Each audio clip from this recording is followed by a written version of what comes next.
السلام عليكم ورحمة الله وبركاته. إن الحمد لله نحمده ونستعينه ونستغفره ونعوذ بالله من شرور أنفسنا وسيئات أعمالنا. من يهده الله فلا مضل له ومن يضلل فلا هادي له. أشهد أن لا إله إلا الله وحده لا شريك له وأشهد أن محمدا عبده ورسوله. يا أيها الذين آمنوا اتقوا الله حق تقاته ولا تموتن إلا وأنتم مسلمون. يا أيها الناس اتقوا ربكم الذي خلقكم من نفس واحدة وخلق منها زوجها وبث منهما رجالا كثيرا ونساء واتقوا الله الذي تساءلون به والأرحام إن الله كان عليكم رقيبا.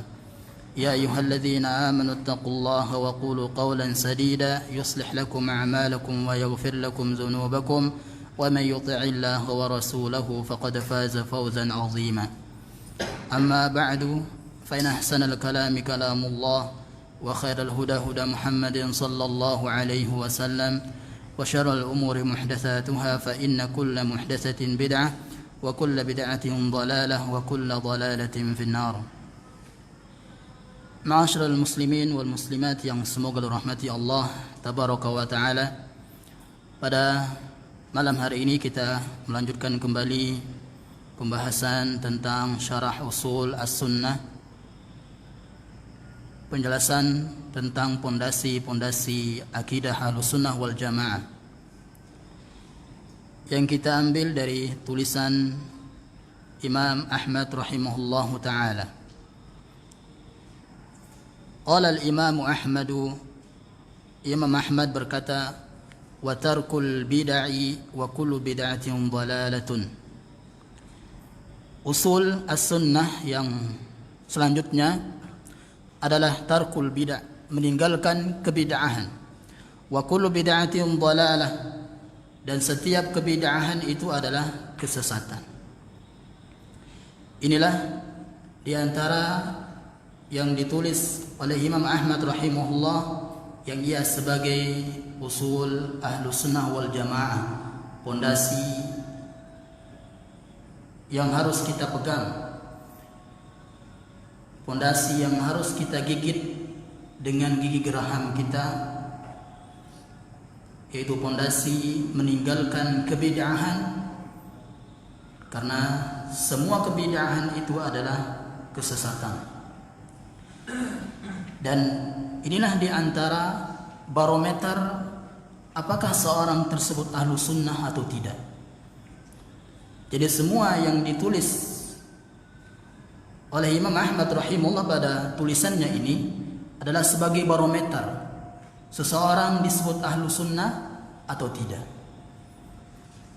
Jika seseorang mengaku ahlu sunnah, maka yakinilah, peganglah, gigitlah pondasi berikut ini, yaitu tarkul bid'ah, meninggalkan kebid'ahan. Wa kullu bid'atin dhalalah, karena alasannya adalah setiap bid'ah itu adalah kesesatan. Wa amal bid'atu fil istilah, wa amal bid'atu fil lughah. Bid'ah dalam secara bahasa adalah al-ikhtira' ala ghairi mithalin sabiqin. Bid'ah secara bahasa adalah melakukan sebuah perbuatan yang tidak ada contohnya, yang tidak pernah dicontohkan oleh orang-orang yang hidup di zaman dahulu, itu di zaman Nabi sallallahu alaihi wasallam dan para sahabat. Wa kullu ma uhditha ala ghairi mithalin sabiqin sawa'un kana mahmudan aw madhmuman fahuwa bid'atun min haitsul lughah. Jadi semua yang diperbuat, yang dilakukan yang tidak ada contohnya di zaman terdahulu, baik itu perbuatan tersebut perbuatan yang terpuji atau perbuatan yang mazmum, perbuatan yang tercela, maka itu bid'ah. Oleh karena itu, benarlah, emang benar apa yang dikatakan oleh seseorang bahwasanya Dahulu tidak ada kendaraan yang namanya motor, nggak ada sepeda, atau nggak ada pesawat. Benar itu bid'ah. Tapi bid'ah secara bahasa. Secara bahasa. Au mazmuman, atau yang tercela. Ya. Jadi semua bid'ah baik dalam agama atau dalam dunia, dalam perkara dunia, itu bid'ah secara bahasa. Ya, baik dia terpuji atau tercela. Wa amal bid'atu fil istilah, adapun bid'ah secara istilah adalah fahiya tariqatun fid dini mukhtara'atun, adalah sebuah jalan dalam perkara agama, sebuah perbuatan dalam perkara agama, mukhtara'atun, yang dibuat-buat, tudahis syar'iyyata, yang kelihatannya itu menyaingi syariat Allah Subhanahu wa taala, persis seperti syariat Allah Subhanahu wa taala, tapi itu dibuat-buat dan pelakunya berharap pahala di situ. Itu bid'ah. Ini secara istilah, secara agama, secara definisi agama. Jadi sekali lagi, secara definisi istilah yang harus kita tinggalkan, yang menjadi pondasi Ahlussunnah di sini adalah tariqatun fid din mukhtara'atun. Perkara agama yang dibuat-buat. Ingat, perkara agama yang persis seperti syariat dan pelakunya mengharap pahala melakukan demikian. Dan ini yang kita sebutkan dalam hadis-hadis, dan ini yang dimaksud dalam hadis-hadis tentang larangan bid'ah. Wa kullu bid'atin dhalalah, semua kebid'ahan dalam agama itu kesesatan.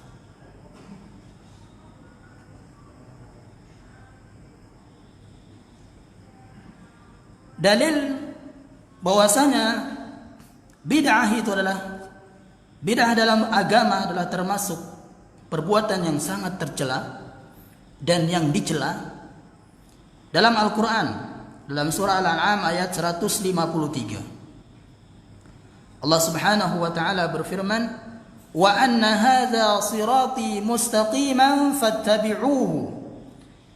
Inilah jalanku, bahwasanya inilah jalanku, mustaqiman, yang lurus, fattabi'uhu, maka ikutilah jalanku yang lurus ini. Wala tattabi'us subula, dan janganlah kalian mengikuti jalan-jalan, fatafarraqa bikum an sabilih, sungguh kalian akan terpecah belah atau kalian akan menyimpang dari jalan yang lurus tadi. Dzalikum wassakum bihi la'allakum tattaqun.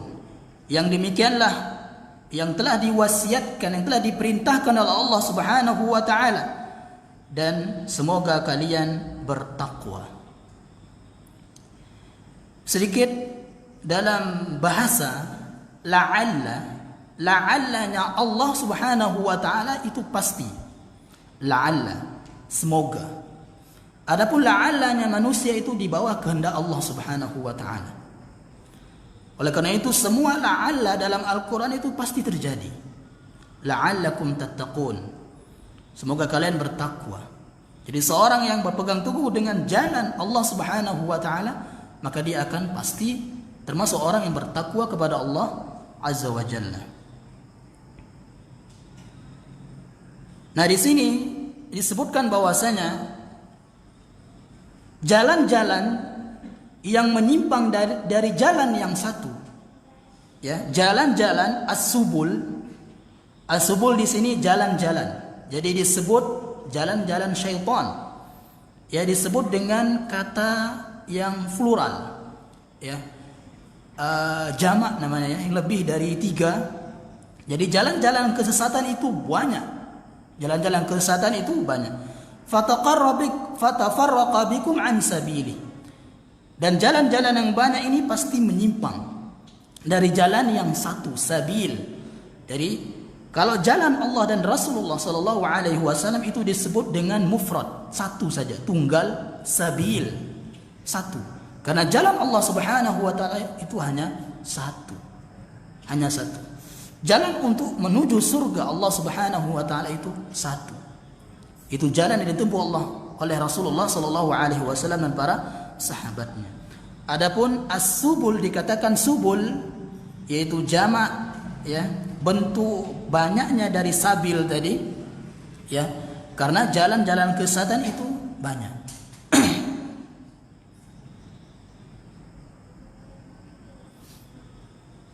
Ya. Jadi di sini wala tattabi'us subul. Disinilah indikasi dari hadis ya, atau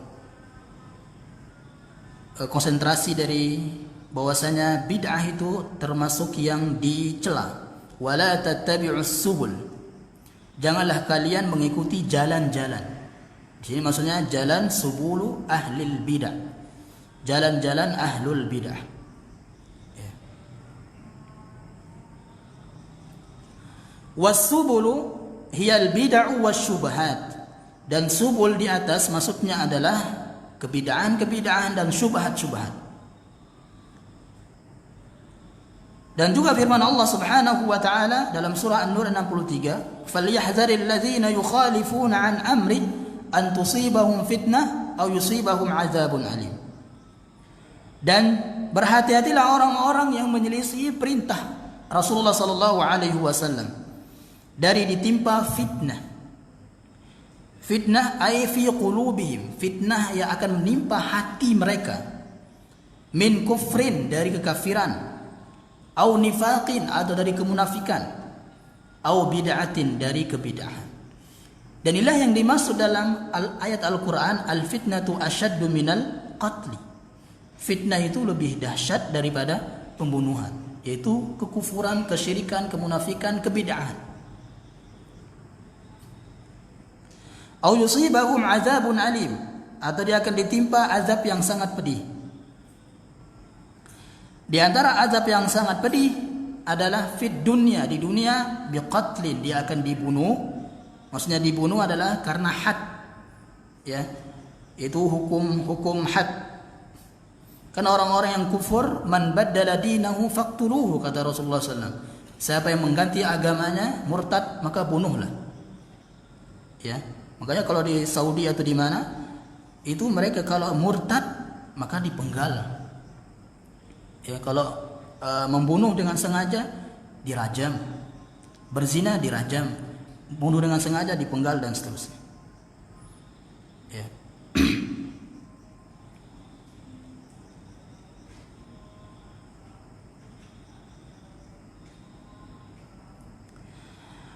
Adapun dalil hadis yang menunjukkan tercelanya kebid'ahan ini sangatlah banyak. Sampai disebutkan ada lebih dari 10 hadis, bahkan lebih dari itu, bahwasanya bid'ah itu adalah termasuk perbuatan yang sangat-sangat tercela. Yaitu yang disebutkan oleh Imam Ahmad rahimahullah di atas. Jadi usul atau pondasi yang disebut oleh Imam Ahmad rahimahullah di atas adalah diambil dari hadis ini. Itu hadis Irbad bin Sariyah radhiyallahu taala anhu. Fa inna kulla muhdatsatin bid'ah. Semua muhdatsah, perbuatan baru dalam agama itu bid'ah. Dan semua bid'ah termasuk sesat. Nah, kullu di sini, ya, kullu di sini adalah artinya umum, semuanya. Ya, semua kebid'ahan. Semua kebid'ahan itu termasuk kesesatan. Adapun sebagian orang mengatakan bahwasanya kullu di sini adalah sebagian. Sebagian. Makanya kita bantah dalam ayat juga kullu nafsin dha'iqatul maut. Semua yang bernyawa akan mati. Jadi semuanya, bukan sebagiannya. Ya.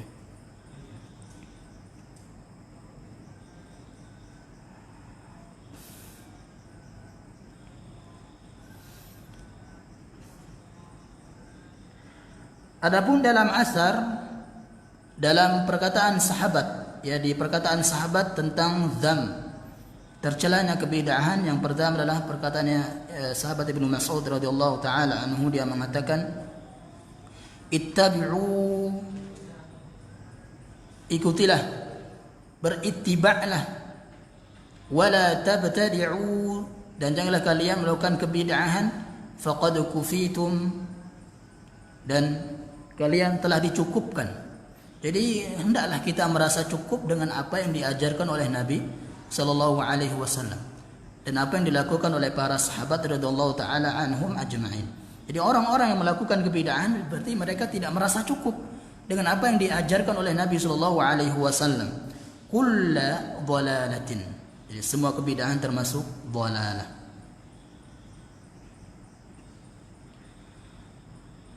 Adapun orang yang mengatakan, seorang kiai mengatakan bahwasanya hadisnya orang salafi itu satu aja, kullu bid'atin dhalalah. Nah, ini tentu ya hawa nafsu yang berbicara demikian.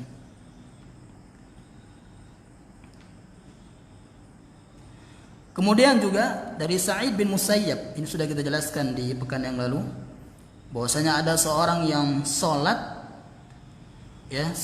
setelah azan subuh itu beberapa rakaat, lebih dari 2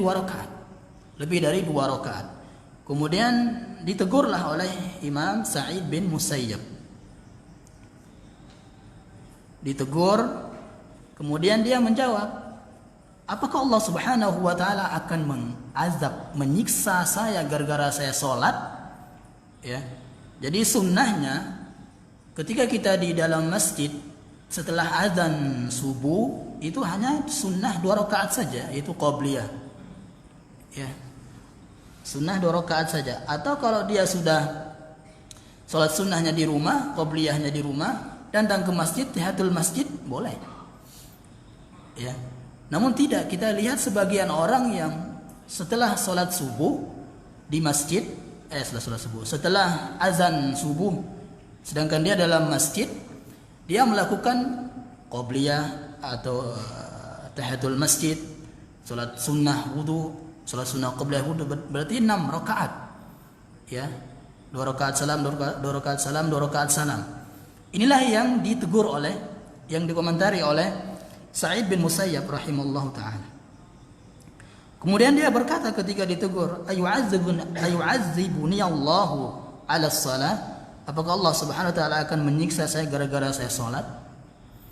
Makanya Syekh Albani rahimahullah mengatakan ini dalil, ini senjata kita, orang-orang yang beralasan ketika kita ingkari kebid'ahan mereka, masa Allah akan menyiksa saya gara-gara saya bersolawat misalnya. Masa Allah akan menyiksa saya gara-gara saya baca yasinan misalnya. Gara-gara saya tahlilan misalnya. Maka apa jawabannya? La, tidak. Walakin yu'adzibuka ala khilafis sunnah. Allah Subhanahu wa taala akan menyiksamu karena menyelisihi ajaran Nabi sallallahu alaihi wasallam. Kita tidak mengingkari mereka baca Al-Qur'an, tidak. Ya, ketika mereka baca yasinan misalnya, kita enggak pernah mengingkari mereka baca Al-Qur'an. Ketika mereka sholawatan, kita enggak pernah mengingkari mereka baca salawat. Silakan perbanyak salawat. Ya, tapi enggak boleh kita melakukan membuat-buat salawat. Bahkan salawat harus ada ijazahnya. Ya, di guru-gurunya. Bahkan salawatnya anehnya diijazahkan oleh Rasulullah SAW dalam mimpinya. Ini orang-orang sufi yang seperti ini. Orang sufi itu banyak berdalil dengan mimpi. Ya. Sehingga orang-orang awam tertipu. Mengatakan saya ini salawat diijazahkan oleh Nabi dalam mimpi saya. Ya. Kemudian qaul Sufyan Ats-Tsauri. Imam Sufyan Ats-Tsauri rahimahullah mengatakan al-bid'atu ahabbu ila iblisa minal ma'siyah. Bid'ah itu lebih dicintai oleh iblis daripada kemaksiatan. Al-ma'siyatu yutabu minha. Karena orang yang melakukan maksiat itu mereka kemungkinan besar akan bertaubat kalau diingatkan. Ya. Wal bid'atu la yutabu minha. Orang yang melakukan bid'ah itu jarang mau bertaubat. Jarang mau bertaubat. Maka dalam hadis yang lain dikatakan bahwasanya Nabi SAW mengatakan innallaha, Allah Subhanahu wa taala akan hajaba, menutup pintu taubat orang-orang yang melakukan bid'ah. Maksudnya menutup di sini jauh dari taubat. Ya, jauh dari taubat. Karena merasa diri itu adalah syariat. Ya, sebagaimana kita jelaskan dalam definisi syar'i tadi, definisi dalam secara istilah tadi, bid'ah itu adalah dalam perkara agama yang menyaingi syariat. Rupanya persis seperti syariat dan mereka mengharap pahala dari situ. Bahkan mereka merasakan kelezatan di dalamnya. Ya, bahkan mereka sampai nangis-nangis melakukan bid'ah tersebut. Bahkan karena saking lezatnya mereka goyang-goyang. Saking lezatnya mereka ya sampai mengorbankan uang yang banyak untuk wisata religi. Nah, gitu. Mereka lebih semangat nabung untuk wisata religi kemanakah? Ya, ke kuburan-kuburan yang mereka walikan daripada mereka nabung untuk haji atau umroh. Ya. Bahkan mereka juga lebih semangat untuk membaca salawat-salawat dari kiainya misalnya yang diijazahkan daripada mereka semangat memperbanyak baca Al-Quran. Ya.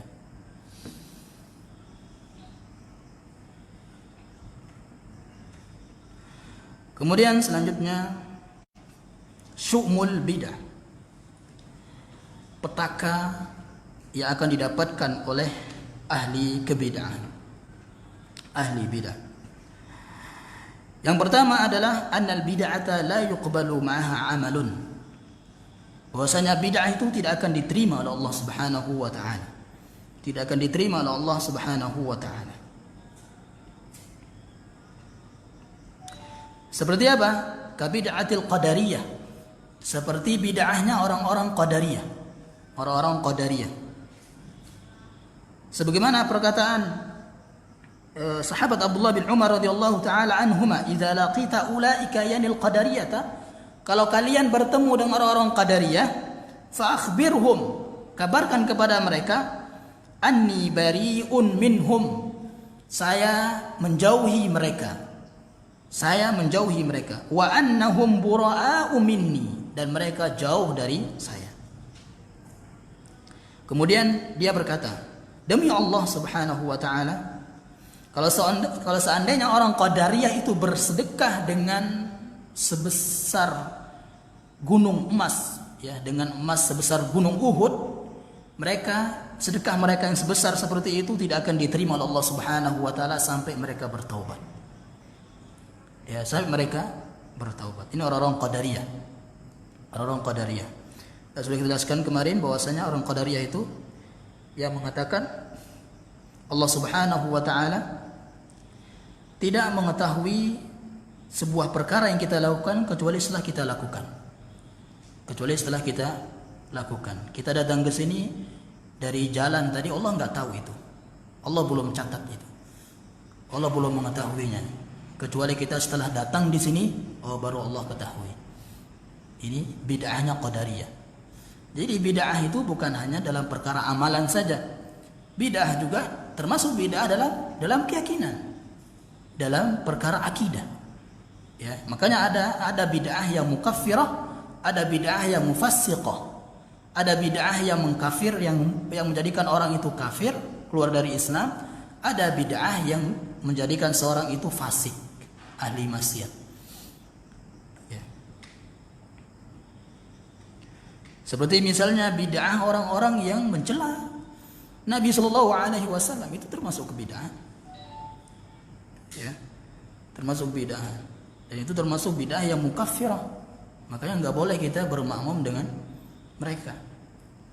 Ya, orang-orang yang mencela ajaran Nabi Shallallahu Alaihi Wasallam, kita nggak boleh menjadikan mereka imam sholat. Ya. Kemudian juga bid'ahnya orang-orang khawarij. Ya, bid'ahnya orang-orang khawarij. Di antara bid'ahnya ya keluar dari pemimpin kaum muslimin, ya, kemudian boikot apa itu, memberontak, ya, memberontak pemimpin kaum muslimin, itu bid'ahnya orang-orang Khawarij. Dan anehnya ya, orang-orang Khawarij itu ibadahnya lebih taat daripada kita, orang-orang Khawarij itu. Ya, salatnya kalau kita lihat mereka salat, kita akan meremehkan salat kita. Wah, salatnya mereka Masya Allah. Kita lihat hafalan mereka, ya, kita akan remehkan hafalan kita, hafalan Quran kita misalnya. Oh, Masya Allah hafalannya.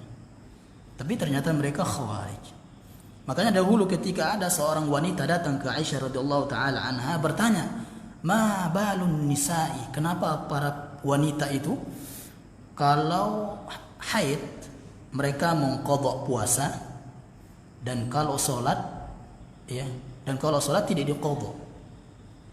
Kalau haid para wanita. Apa kata Aisyah radhiyallahu taala anha? "Aharuriyatun anti?" Apakah Anda ini orang Haruriyah? Orang Haruriyah itu adalah sebagian sekte dari Khawarij. Ya, dari Khawarij. Dari orang-orang Khawarij itu, wanitanya orang-orang Khawarij yang ekstrim, mereka kalau haid mengqadha salat. Ya, sebagian wanita orang-orang Khawarij, saking mereka ta'ammuk dalam ibadah, ya, saking mereka itu berlebihan dalam ibadah, ya.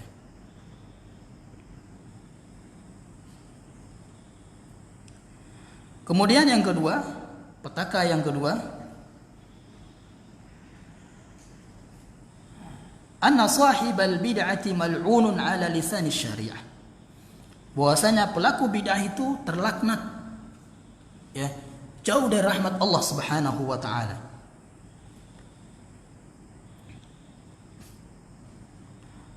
Rasulullah SAW bersabda, "Man ahdatsa fiha hadatsan fa alaihi la'natullahi wal malaikatu wan nasi ajma'in."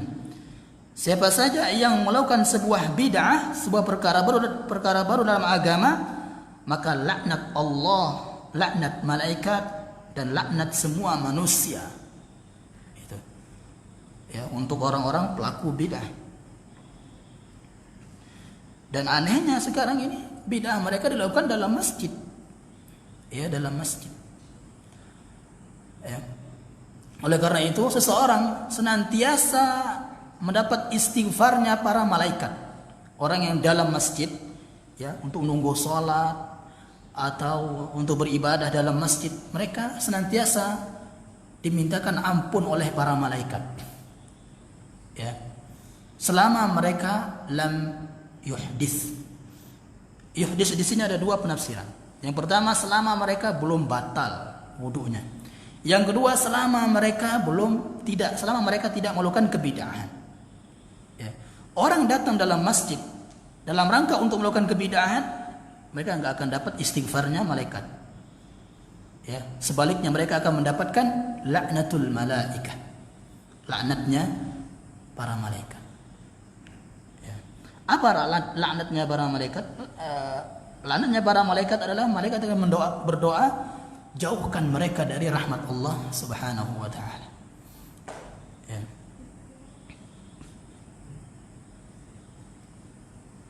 Yang ketiga,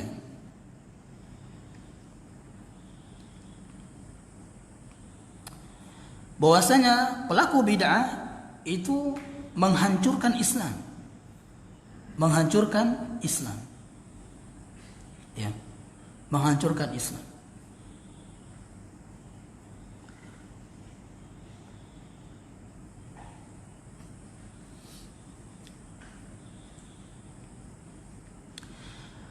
Oleh karena itu, para pelaku bid'ah, sesama para pelaku bid'ah, walaupun misalnya organisasinya beda-beda misalnya, mereka nggak ada saling ingkar mengingkari.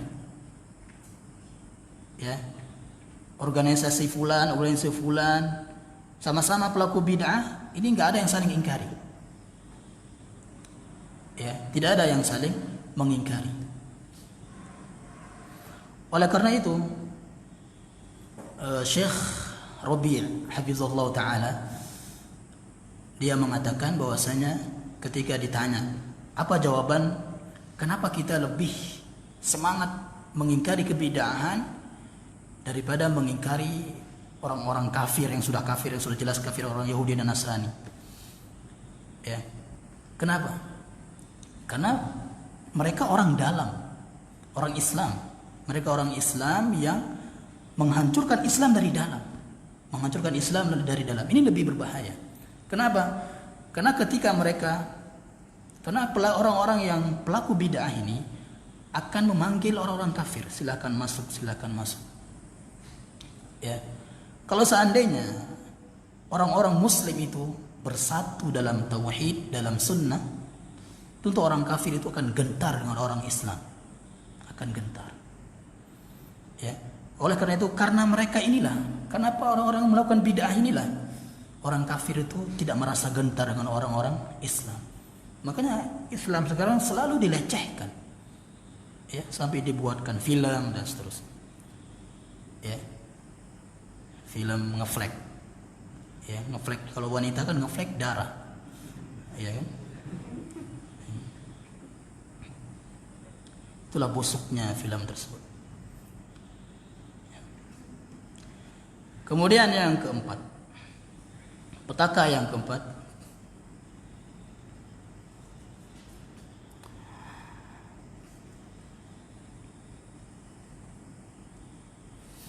bahwasanya perbuatan bid'ah dan pelakunya akan memecah belah umat. Ya, akan memecah belah umat. Jadi kebalikan dari perkataan mereka bahwasanya Salafi ini mecah belah, ya, atau kata mereka Wahabi mecah belah, ya. Namun mereka lah yang mecah belah, ya. Bid'ah itu adalah pemecah belah umat, bid'ah tersebut.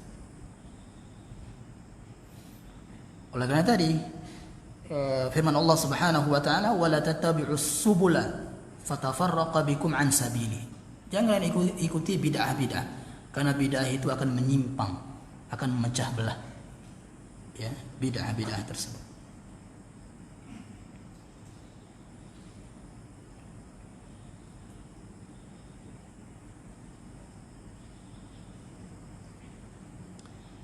Kemudian selanjutnya yang kelima, bahwasanya sahibal bid'ah, ahli bid'ah akan mendapat dosa dari bid'ahnya dan dosa dari orang-orang yang mengikuti bid'ahnya. Nah, ini tentunya dai-nya, ya, dai-nya mendapatkan dosa dari bid'ahnya dan mendapat dosa dari orang-orang yang mengikuti dia. Allah Subhanahu wa taala berfirman dalam surah An-Nahl ayat 25, liyahmilu auzarahum, mereka akan menanggung dosa-dosa mereka kamilatan, sempurna, yaumal qiyamah, pada hari kiamat. Wa min auzaril ladzina yudhillunahum bighairi ilm, dan dosa-dosa orang-orang yang telah mereka sesatkan, yang telah mereka jauhkan dari ilmu. Ini bahaya. Kemudian yang keenam, petaka yang keenam, bahwasanya pelaku bid'ah la yazdadu minallahi illa bu'dan. Ya, sejatinya bid'ah itu tidaklah akan mendekatkan diri mereka kepada Allah Subhanahu wa taala. Ya, kecuali itu akan menjauhkan, semakin jauh mereka dari Allah Subhanahu wa taala, karena mereka semakin senang dengan bid'ah itu. Ketika kita dakwahi, mereka yang marah. Ya. Bahkan kita sendiri yang akan dikatakan sesat. Ya. Yang sesat jadi sunnah, ya. Yang sunnah jadi sesat. Itulah akhir zaman.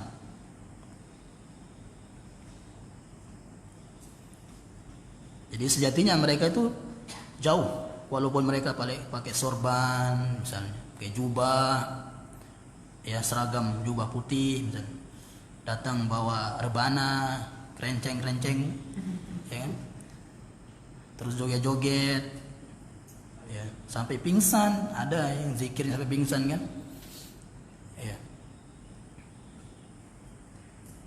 Mereka semakin jauh dari Allah Subhanahu wa taala. Kemudian selanjutnya yang ketujuh, anna sahibal bid'ati la yaridul hawdha wa la yahza bi syafa'atin nabiy sallallahu alaihi wasallam. Bahwasanya pelaku bid'ah tidak akan bisa meminum telaga Rasulullah sallallahu alaihi wasallam. Karena siapa saja yang minum telaga tersebut tidak akan haus selama-lamanya. Rasulullah sallallahu alaihi wasallam ketika ingin meminum umatnya ya, dilarang oleh Allah Subhanahu wa taala. Kata Rasulullah, ummati itu umatku. Apa kata Allah Subhanahu wa taala? Fa innaka la ta'lam. Engkau tidak mengetahui wahai Rasulullah apa yang telah mereka perbuat setelah sepeninggalmu. Ya, dari bid'ah-bid'ah. Ya. Ini bukti juga bahwasanya Rasulullah enggak tahu perkara gaib. Ya, enggak tahu perkara gaib kecuali yang telah diizinkan oleh Allah Subhanahu wa taala. Apa di antara yang diizinkan? Mengetahui. Di antara yang diizinkan adalah, dan ini tidak selalu ya, hanya pada saat itu aja. Diizinkan untuk melihat dua kuburan yang sedang penghuninya sedang disiksa. Ya, makanya diambil pelepah kurma, dibelah jadi dua, ditancapkan. Para sahabat bertanya, kenapa engkau lakukan itu wahai Rasulullah? La'allahuma atau la'allallah ayyukhaffifa. Semoga Allah Subhanahu wa taala meringankan azab kedua penghuni kubur ini selama ini masih basah. Ya, selama pelepah kurma ini masih basah. Nah, ini yang diikuti oleh sekarang kan. Ketika mereka habis nyiram kuburan, ketika ziarah kubur, nabur bunga, kembang. Ya. Bahkan sekalian aja tanam bunga di sana ya kan. Iya, tanam bunga nanti kan jatuh bunganya di situ. Iya. Bahkan sekarang anehnya juga ada yang sampai ada itu saya lihat itu merotal. Ya, merotal digantung di situ. Nah, iya. Jadi mereka nggak capek kan, tinggal ambil kaset Yasin langsung di situ. Ya, itulah mereka itu. Jadi banyak dimodifikasi ya agama ini, syariat ini. Ya. Jadi kalau seandainya kita berdalil dengan itu, kita menyiram kuburan atau kembang atau bunga, berarti kita seuzon. Ya, kita seuzon kepada penghuni kubur tersebut. Ya. Dan lebih berbahaya kalau kita seuzon itu keluarga kita. Saya inilah tabur bunga, berarti dia sedang diazab. Iya kan? Jadi Rasulullah nabur bunga itu karena diazab.